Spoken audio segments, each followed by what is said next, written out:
The samurai were real, then Japan erased them. In the quiet towns of old Japan, long before railways cut through valleys and smokestacks stained the skies, there was an invisible architecture holding the country together.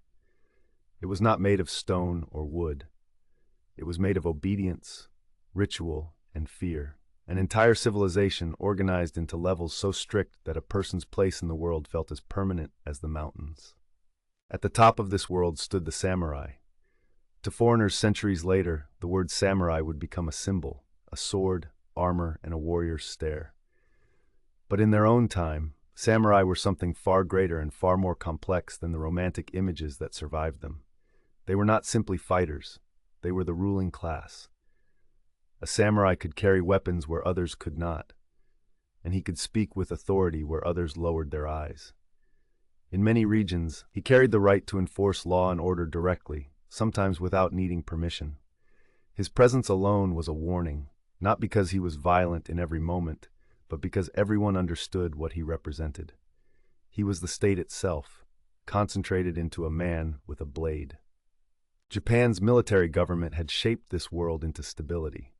For generations, the Tokugawa Shogunate ruled the country from behind the throne of the emperor, maintaining peace through control. The emperor remained a sacred symbol, but real authority flowed through the shogun and the daimyo, regional lords who governed vast domains. Under them were the samurai, officials, guards, administrators, and enforcers of the feudal system. It was a society that believed chaos was always near, and order must be protected at any cost. So the system kept everyone in their lane, and each class was expected to remain in its place. Farmers grew food, artisans made goods, merchants traded and accumulated wealth, but they were expected to behave humbly. The samurai stood between all of them and disorder, like a wall with sharp edges. From childhood, a samurai learned that his life was not truly his own. He belonged to duty, and he belonged to his lord. His purpose was service, and honor was not a decoration. It was the foundation that held his identity together. If necessary, he was expected to die with dignity. In the stories told at night, and in the disciplined lessons of the day, the samurai lived by an ideal that became known as Bushido, the way of the warrior. The exact details varied across time and place, but the spirit remained the same. Courage, loyalty, restraint, and a willingness to sacrifice everything for obligation defined the ideal.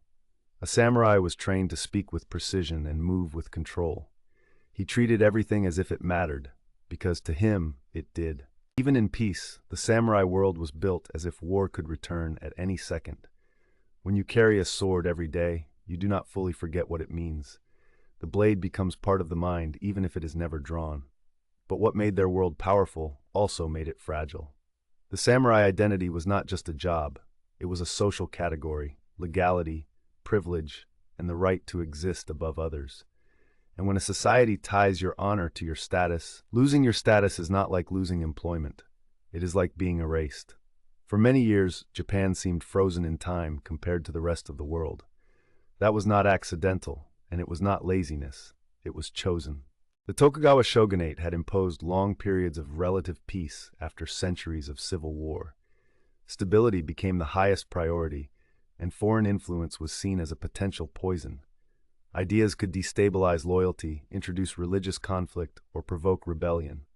So Japan largely shut itself away from the world. There were limited and controlled exceptions, especially through restricted ports and regulated trade systems. But overall, Japan lived in a careful isolation designed to protect internal order. In that isolation, the samurai remained necessary. They maintained law, tax collection, regional administration, and the visible presence of authority. They served as intermediaries between the daimyo and the people, and they maintained discipline in a society that considered discipline a kind of sacred glue. Generations passed, and peace continued. But peace does not preserve a warrior culture without changing it. Over time, something subtle began to happen. Some samurai became more like officials than fighters. They managed paperwork, court affairs, and local governance. Their swords were still there and their training still existed, but many no longer lived in constant battle. This created contradictions. A samurai without war still needed to justify his privileges. He still had to be respected, and he still had to be maintained by the system through stipends, land grants, and social protections. Yet outside the samurai class, merchants and traders often grew increasingly wealthy as the economy developed. They lacked legal status, but they gained money. And money has its own gravity. It didn't happen all at once, but tension grew quietly in the bones of society. A proud class trained for war and honor was supported by the state, while other classes produced wealth and new realities. Still, the samurai identity remained powerful because Japan itself was built around it. Nobody truly imagined Japan without them. Then the sea brought something impossible. One day the horizon carried shapes that did not belong.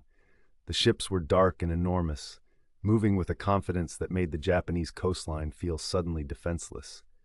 They were not the sleek, familiar vessels of local travel. They were foreign warships, smoke-breathing machines, heavy with cannons and purpose. The rumor spread fast, and the meaning was instantly understood. Foreigners had arrived, not traders asking politely and not visitors asking permission. This was a global power demanding access. In Japan, the event would later be remembered as the arrival of the black ships. It was not merely a diplomatic visit, it was a psychological attack. It delivered a message without words. You are not ready. You cannot resist. The world has changed without you. For the first time in generations, Japan confronted something it could not ignore or control through internal discipline alone. The samurai felt it immediately because their existence was built on being the strongest force in their world. Their status assumed superiority, military superiority, moral superiority, authority granted by tradition. But what do you do when you realize there are machines outside your world that reduce your sword to a ceremonial object? Japan had not been invaded yet, not fully, but it had been shown its vulnerability, and once a nation sees its weakness, it cannot unsee it. The shogunate faced an impossible choice, and either path led to disaster. If it opened the country, it risked disorder, foreign influence, and humiliation. If it refused, it risked war and defeat. The government tried to delay, negotiate, and manage the crisis, but the pressure was relentless. Foreign demands came not only from one power but from multiple directions. It felt like wolves circling a fenced land, growing bolder with every moment of hesitation. The samurai watched their leaders respond, and many judged the shogunate as weak, because samurai did not respect compromise the way merchants did. A warrior culture often sees concession as surrender, and surrender is dishonor. Japan's internal unity began to fracture along philosophical lines. Some believed Japan must modernize quickly or be swallowed by the West. Others believed Japan must resist foreign influence at any cost, purity over survival, tradition over humiliation. A third group feared chaos itself. They believed that if the old order broke, everything would break. The ideological conflict became more than debate, and it began to leak into everyday life. Pressure formed in the streets, suspicion grew in the palaces, and whispered rebellion spread in hidden rooms. The old stability, which had lasted so long it felt like nature itself, began to crack. At the center of it all was the samurai class, men born into privilege and trained for violence, now forced to decide what loyalty meant in a world shifting beneath their feet. Because loyalty to Japan and loyalty to the shogunate were no longer the same thing. In the old world, those loyalties were united. Now they were separating. And when your entire identity is built on serving the old order, you do not easily accept the possibility that the old order is the problem. That was the samurai tragedy beginning to unfold. They lived for generations believing they were the spine of Japan.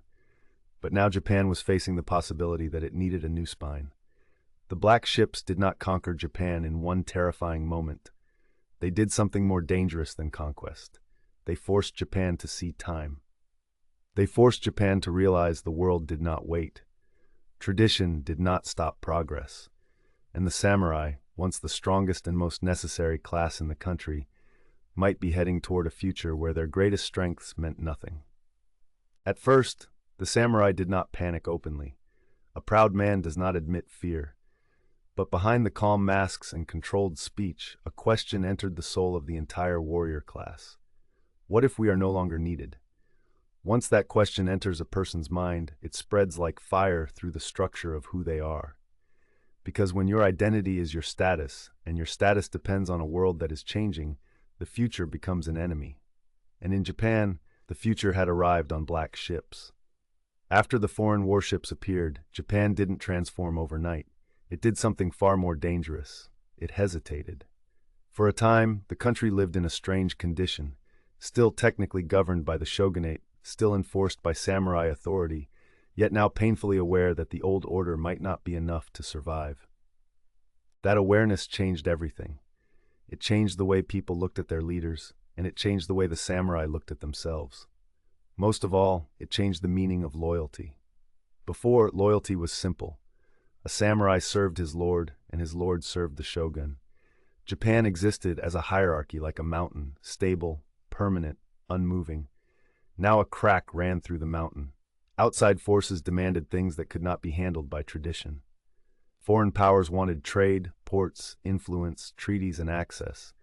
Japan was no longer negotiating from strength. It was negotiating from fear of being destroyed.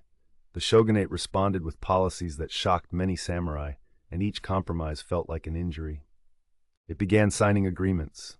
It opened certain ports. It accepted foreign presence. For samurai who believed Japan's identity was inseparable from isolation and sovereignty, this felt like betrayal.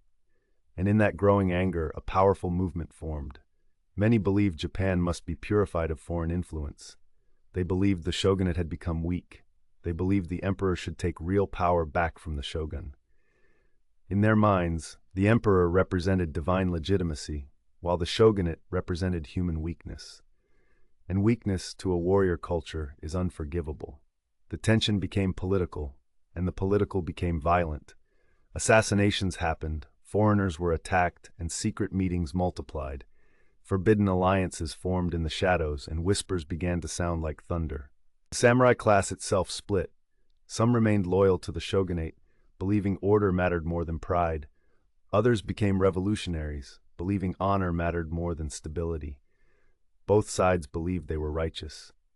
That is when societies become unstable, when nobody believes they are the villain. Across Japan, the signs of change multiplied. Foreign goods entered markets, and new ideas entered conversations. New weapons appeared, and the humiliation became undeniable. Foreigners were technologically superior. Their ships moved with power Japan did not have. Their cannons could destroy fortifications, and their rifles could kill from distances that made swords irrelevant. The samurai were trained for bravery in a certain kind of conflict. That conflict required closeness, courage, and mastery. Modern warfare did not reward those virtues in the same way. Modern warfare rewarded industry. It rewarded logistics. It rewarded metal and chemistry. A samurai could still die beautifully, but in a world of rifles, dying beautifully did not win wars. Japan's leaders began to talk about modernization, not as fashion but as survival. But modernization carried a hidden cost. To modernize Japan, the system that made the samurai necessary had to be dismantled. A modern nation needed a modern army. A modern army required conscription. Conscription would take military power away from the samurai class. That meant their greatest privilege, the monopoly on violence, was at risk. For centuries, the samurai had been the only ones legally allowed to carry certain weapons. Their very presence was the state. Now the state was becoming something bigger than them. It was becoming an institution. It was becoming an idea stronger than any one class. And in that shift, the samurai became just another category of people. They could feel it like cold water rising. A storm brewed in the halls of power. Regions began taking sides, and domains aligned with either the shogunate or the emperor's faction. The struggle was no longer just ideological. It was about control of Japan's future. And the samurai were the blades in the struggle, men who might be forced to kill their own countrymen over competing visions of honor. That is what collapsing systems do. They force loyal men to choose between loyalties. Eventually, pressure became too great. The shogunate could no longer hold authority over a country changing too quickly. New leadership rose around the idea of rebuilding Japan into a unified modern state. This transition became known as the Meiji Restoration. It was a revolution disguised as a restoration because it claimed to return power to the emperor. In reality, it was the birth of a new Japan. This new Japan would not be ruled by feudal lords. It would not be defended by a hereditary warrior class. It would no longer be frozen in the past. To modernize, Japan had to centralize. To centralize, it had to destroy the regional feudal system. And to destroy that system, it had to dismantle the samurai's privileges. One by one, the samurai lost the foundations of their existence. At first, it was subtle: reforms in governance, changes in bureaucracy, a new national vision. Then it became direct and undeniable. Their stipends were reduced or converted into bonds. Their livelihoods began collapsing. Many samurai had no experience with commerce because they were trained to serve, not to trade. Now they were expected to survive in a world where money mattered more than status. Then came the deepest humiliation of all. Restrictions on swords began to appear, and for a samurai, a sword was not merely a tool. It was the symbol of who he was. To carry a sword was to declare that you belonged to the ruling class. It was the outward proof of inherited authority and danger. When laws began limiting public sword carrying, the samurai felt a kind of spiritual amputation. Imagine being told the symbol of your identity is now inappropriate. Not simply discouraged, but socially unacceptable. Worse still, it was being treated as obsolete. Modern uniforms became common. Western clothing gained importance. Military training shifted toward rifles and drills. Suddenly, commoners were becoming soldiers. The samurai watched with disbelief.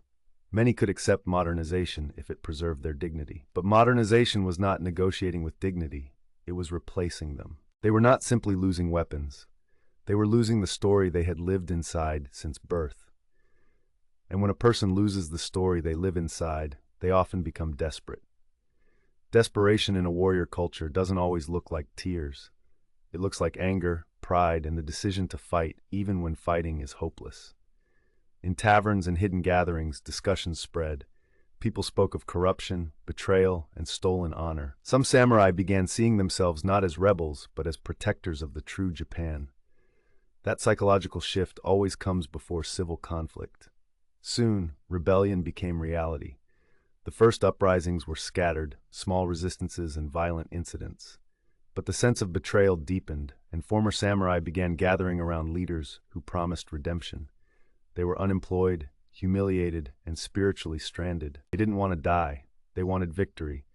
But the world changed so much that victory as they understood it was no longer available. Japan was building something new, and the samurai were being asked to disappear politely. The samurai did not know how to disappear. They were never taught that skill. They were taught to stand, and if necessary, to die standing. As modern Japan grew stronger, the old Japan grew more furious. The samurai were not only obsolete, they were being mocked. Their rituals looked unnecessary, their manners looked outdated, and their pride looked inconvenient.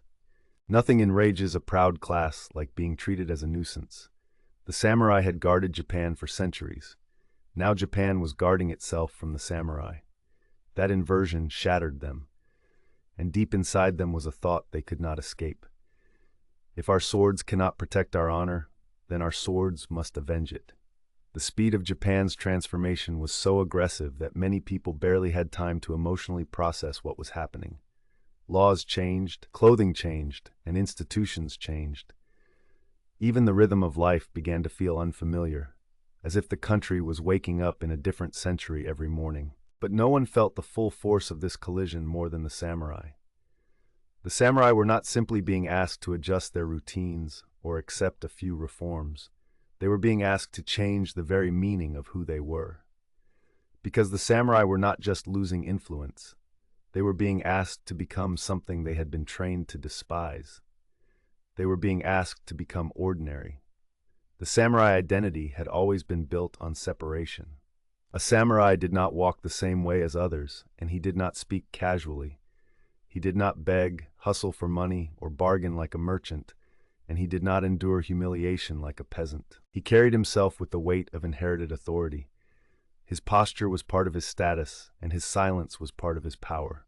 He did not need to explain himself, because society itself explained him. Now that authority was dissolving. One day you were addressed with fear and respect. The next day you were a man with no income, no role, and no legal privilege, living in a society that was moving forward without you. For many samurai, the most painful part was not poverty. It was irrelevance. Being hungry was survivable, but being meaningless was unbearable. When the reforms struck, the economic shock was immediate. Samurai stipends that had sustained families for generations were reduced, converted, or eliminated. The financial structure that supported samurai life collapsed like a floor disappearing beneath their feet. Some former samurai tried to open businesses. Many failed, because they lacked the instincts merchants had refined over centuries. They were uncomfortable with selling, negotiating, and living by profit, because they were raised to believe money was beneath them. But now money decided who ate. It decided who mattered. It decided who stayed alive. Others sought positions in the new government, but they discovered something humiliating. Old status no longer guaranteed modern competence. The new Japan wanted people who could manage industry, diplomacy, and modern institutions, not simply men trained to bow perfectly and wield a blade. Some samurai adapted and succeeded, but in a warrior class, adaptation can look like betrayal. Those who adapted were sometimes viewed as weak men who surrendered dignity in exchange for survival. Those who could not adapt became bitter, and bitterness, when paired with pride, becomes explosive. It is a slow poison that turns every small insult into a wound. Across Japan, thousands of former samurai drifted like ghosts through towns that no longer belonged to them. They walked the same streets, but they felt like strangers. They watched young men drilling with rifles and uniforms, and it felt like an insult carved into the air. Because now anyone could become a soldier. In the old order, violence was a privilege controlled by the samurai. Now violence was becoming a national tool controlled by the state. This was not just a shift in military structure, it was a shift in who Japan belonged to. And many samurai could not accept the idea that Japan belonged to everyone. They believed Japan belonged to those who had carried it in their blood. They believed the nation belonged to the men who once stood above the rest. To them, equality did not feel like justice. It felt like theft. Some samurai still clung tightly to tradition. They practiced swordsmanship in private, upheld old rituals, and kept their manners sharp. They behaved as if the performance of tradition could hold back time itself. But time did not care. The modern government cared about factories, railways, centralized taxation, and modern armies. A sword could not build a railway, and a blade could not negotiate treaties. A bow could not stop an iron ship. A man trained for honor could not defeat a system built for results. And so the samurai began to feel something every displaced elite eventually feels. They were being replaced by systems. Systems are colder than enemies. An enemy can be fought, hated, and defeated. A system simply continues, indifferent to your struggle. The samurai tried to resist this erasure psychologically. Some believed the reforms were temporary and that old privileges would return. Others believed the emperor would restore the ancient balance and punish the modernizers. Some believed foreign influence would collapse and Japan would crawl back to tradition. But the evidence said otherwise, and the evidence grew heavier each year. Japan's modernization was working. The government was getting stronger instead of weaker. The new army was becoming disciplined, modern, and capable. Foreign powers began respecting Japan more, not as a traditional curiosity, but as a rising state learning the global game. And with every success, the samurai were reminded they were no longer essential. This created a strange and dangerous emotional paradox. The samurai loved Japan, and they wanted Japan to survive. But Japan's survival now required a future where the samurai no longer existed. In that paradox, some samurai broke. Violence erupted in scattered ways. Attacks on officials, intimidation campaigns, and uprisings that flared like sparks. The modern government responded with efficiency and force, crushing rebellion quickly. Unlike older feudal conflicts shaped by tradition and negotiation, the new government acted with centralized authority. It could deploy modern troops without hesitation. Every failed uprising delivered the same lesson. The old warriors were outgunned. But being outgunned does not always stop a proud man from fighting. Sometimes it pushes him toward a fatal devotion. Sometimes it turns him into someone who no longer believes victory is possible. At that point, the only honorable outcome becomes a spectacular death. This was the psychological transformation spreading through the samurai class. They had once been guardians of order. Now they were becoming martyrs for a world that no longer existed. One of the greatest sources of samurai rage was not just loss of status, it was loss of respect.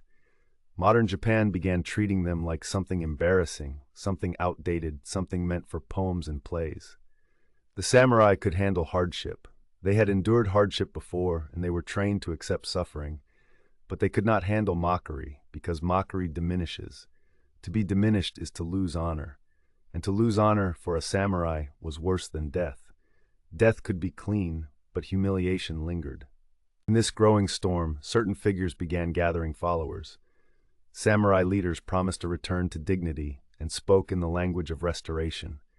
Some were sincere, some were ambitious, and some were desperate.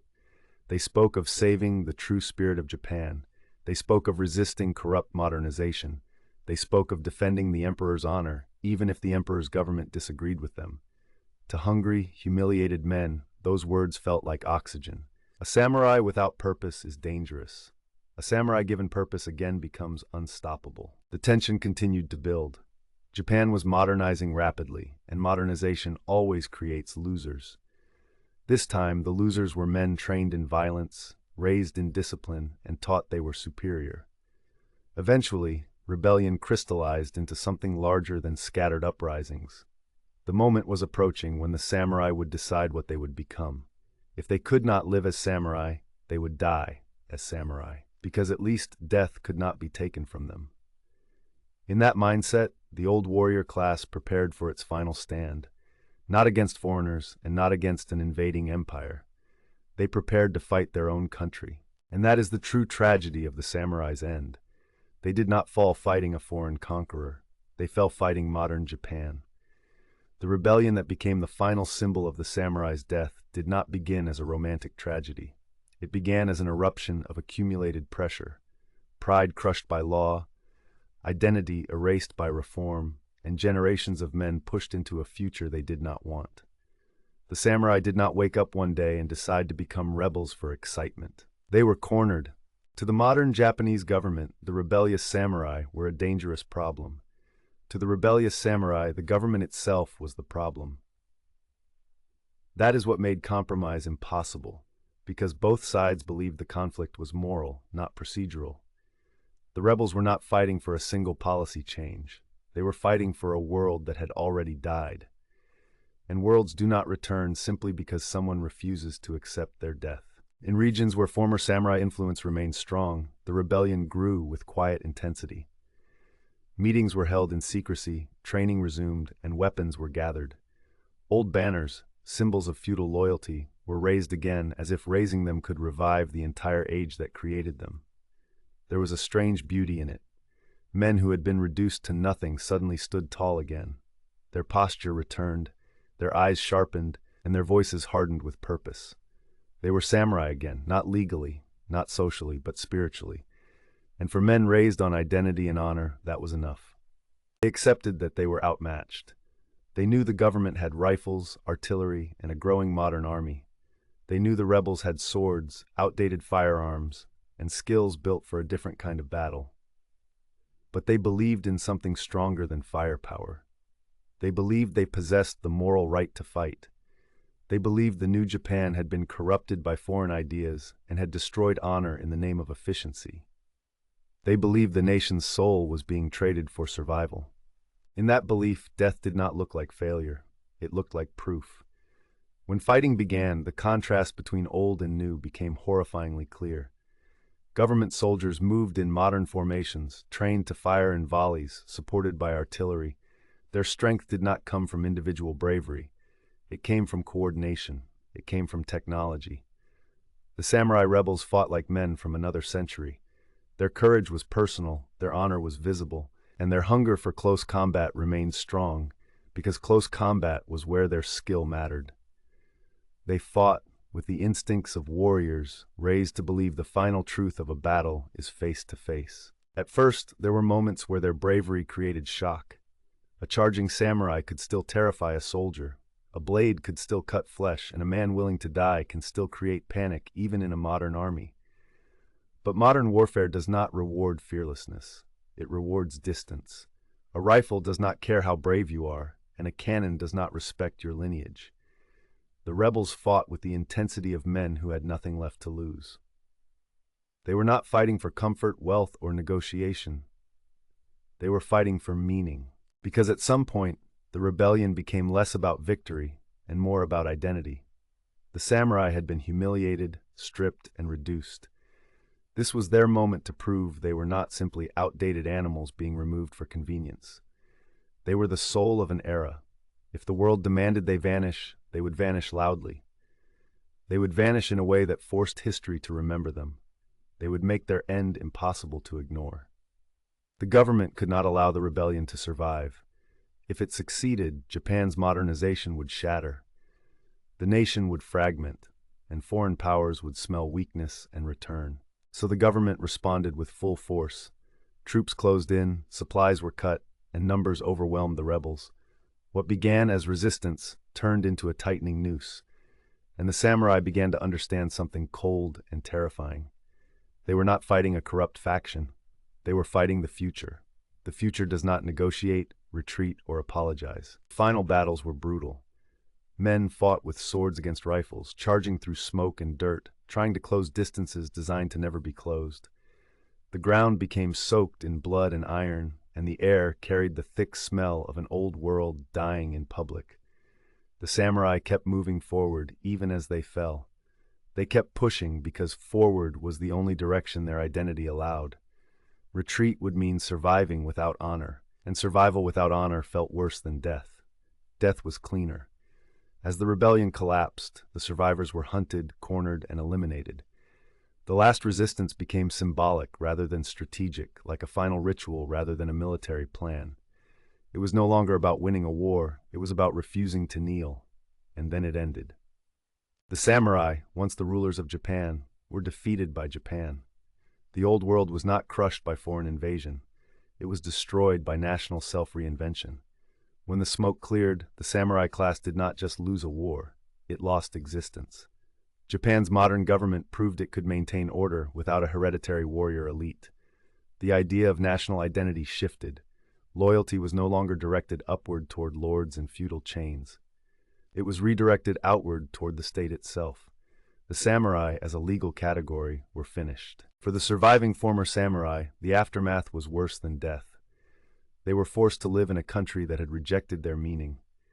They woke up knowing history had moved on, and they could not follow it.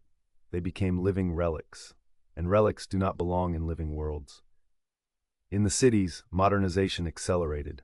Factories grew, railways expanded, and Western-style institutions strengthened.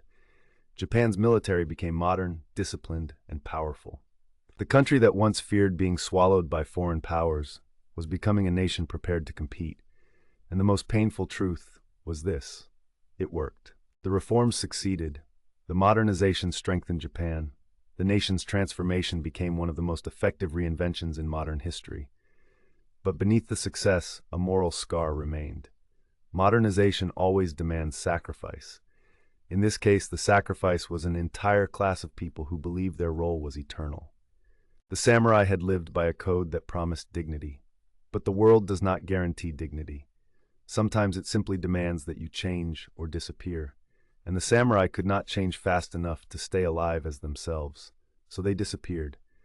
Not quietly or politely, but violently, and because of that violence, the myth survived. Even as the samurai died as a class, they were reborn as a symbol. Stories turned their final stand into legend. Poets framed it as tragedy.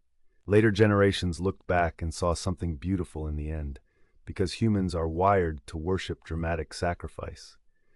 The samurai became an idea stronger than their actual existence, because when something dies dramatically, the human mind preserves it. It turns the death into meaning. And Japan, racing into the modern era, carried the ghost of the samurai inside it. In discipline, in pride, in cultural memory, in the silent worship of strength and control. The samurai lost their world, but they left behind a shadow large enough to cover the future. When a ruling class disappears, history usually treats it like a forgotten chapter. New institutions replace it, and life keeps moving forward without pausing to mourn what was removed. The old symbols are dismantled, the old privileges vanish, and the world rebuilds itself without caring about what was lost. But the samurai were not forgotten. Their ending was too dramatic, too emotional, and too symbolic to fade quietly into the dust. They did not simply vanish as an outdated profession. They exploded out of history like a myth being born. Japan's modern transformation was one of the fastest and most aggressive reinventions a nation had ever attempted. In an era when many countries were being colonized, Japan chose to rewrite itself before it could be conquered. It did not wait to be crushed. It chose self-reconstruction. And it worked. Within decades, Japan became a modern industrial power. It built a modern army, created strong national institutions, and embraced technology, education, and centralized governance. To the world watching from outside, Japan's success looked like a triumph of intelligence and adaptability. But beneath that triumph lived a strange paradox. The samurai were destroyed as a class, yet their spirit became part of Japan's identity more than ever. The samurai way of life no longer existed officially. Their legal status was gone, their privileges were erased, and their swords were no longer required symbols of authority. Yet the psychological imprint remained, living inside the nation like a buried heartbeat. It survived in discipline. It survived in obsession with mastery. It survived in silence, self-control, and the idea that hardship should be endured without complaint. A country can destroy a class and still absorb the class's soul. Japan moved forward, but it carried the samurai's shadow within it. That shadow mattered because modern societies need stories. They need myths of strength, sacrifice, and identity. The samurai became Japan's myth. They were used as symbols of national pride. They were remembered as protectors of the old order and framed as moral warriors. Even their flaws were softened into poetry, because nostalgia is a kind of selective blindness. In reality, the samurai had enforced a brutal social system. The classes beneath them had not always loved them. The samurai were respected, yes, but also feared, and sometimes hated. But as modern Japan grew, the samurai became less of a political force and more of a cultural treasure. They became safe. A dead warrior is safe to admire because he cannot demand privileges anymore. That is how myths work. When the samurai were alive, they were power. When they died, they became meaning. Meaning is easier to worship than reality because meaning asks nothing back from you. Generations later, Japan's cultural output spread the samurai legend across the world. Films, books, and stories turned them into icons of discipline and honor. Even outside Japan, people began seeing the samurai as symbols of unmatched self-control and moral strength. And the irony deepened. The same modernization that made the samurai obsolete was now selling the samurai as a symbol of timeless greatness. They were defeated by progress, yet immortalized through modern media. The samurai lost reality but gained eternity in imagination. That is the strange victory of a lost class. Not survival in the world, survival in the mind. But the samurai legacy is not only a myth, it is also a warning. Because the story of the samurai is not truly a story about swords, it is a story about identity. What happens when a person's worth is tied to a system that disappears? What happens when the world changes faster than you can adapt? What happens when honor becomes a cage instead of a guide? The samurai were trained for a world that required them. They were raised in rituals that shaped their minds from childhood, and they were taught that dignity was everything. But dignity for them came from status. Then Japan removed the foundation of that status. The samurai were told, you can still live. But the hidden message was more brutal, not as yourself. They were offered survival, but survival without meaning feels like a slow death. Some adapted, some broke. Some fought and died, and those who fought and died became legends. That cycle, adaptation, collapse, rebellion, mythology, is not unique to Japan. It happens whenever an old order is destroyed. It happens when empires collapse, aristocracies fall, industries die, and technology replaces entire professions. It happens when social structures change so fast that people lose their place before they can even understand what happened. The samurai story is simply one of the most dramatic versions of that universal pattern. Their identity was built on violence, and violence makes endings louder. When warriors lose their world, they do not fade quietly. They roar. Japan's choice was brutal but strategic. A nation cannot modernize while preserving every old privilege. It cannot survive new threats while keeping old hierarchies intact. It cannot compete globally if it remains trapped in the past. So Japan sacrificed the samurai, not because it hated them, but because the future demanded it. And the samurai, trained to die for duty, died for a country that no longer wanted their duty. That is the deepest tragedy. They were loyal to Japan, and Japan moved beyond them. They defended the old order with their lives, but the new order did not need them. Their loyalty became irrelevant the moment the nation chose survival over tradition. Yet the samurai also gained a strange immortality. They did not vanish quietly into history like bureaucrats or merchants. They fought, they died, and they turned their ending into a spectacle that could never be erased. That spectacle became memory. Memory became myth, myth became identity, Japan became modern. But when it wanted to remind itself of discipline, pride, and strength, it looked backward. It looked to the samurai, not because they won, but because they refused to dissolve politely into the future.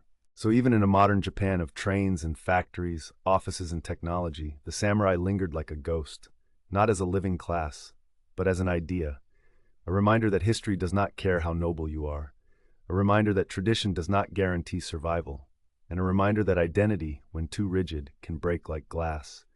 And the final question remains, echoing beyond Japan, beyond samurai, beyond swords. If your world disappears overnight, do you adapt or do you fight? In the end, the samurai did what they had been trained to do. They refused to kneel, even when kneeling might have saved their lives. That is why people still speak their name, not because they won, but because they chose to die as themselves.